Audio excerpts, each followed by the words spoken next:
Hello, আসসালামু আলাইকুম। দেখেন কত মা বোনেরা আছে এমন জঙ্গলি, ফ্রিজ গুলো সুন্দর পরিষ্কার করে না, নিজের চেহারা দিয়ে সাবান মেকআপ করে পরিষ্কার করে, ফ্রিজ গুলো যে খাদ্য থই পরিষ্কার পরিচ্ছন্ন করে রাখবে না তা করে না, কিন্তু সেই ফ্রিজ গুলো আমরা কমপ্লিট করার পরে সুন্দর করে ধুয়ে দিতে হয়, পরিষ্কার করে দিতে হয়, না দিলে অনেকে অনেক কথা কয়, তাই মালগুলো নষ্ট হতে পারে, গন্ধ হতে পারে, তাই সুন্দর করে পরিষ্কার করে কমপ্লিট করে জিনিস থাকে সব তিনটা ফ্রিজ একটা আমরা পরিষ্কার করে কমপ্লিট হয়েছে এগুলো দিয়ে দেবো।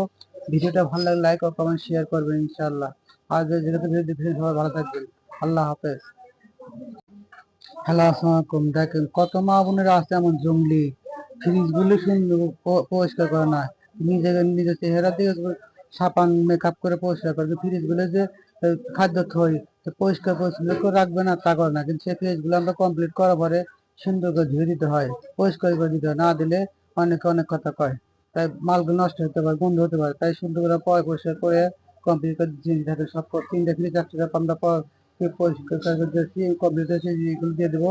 ভিডিওটা ভালো লাগলে লাইক ও কমেন্ট শেয়ার করবেন ইনশাআল্লাহ। আর যেহেতু ভিডিও দেখছেন সবাই ভালো থাকবেন। আল্লাহ হাফেজ।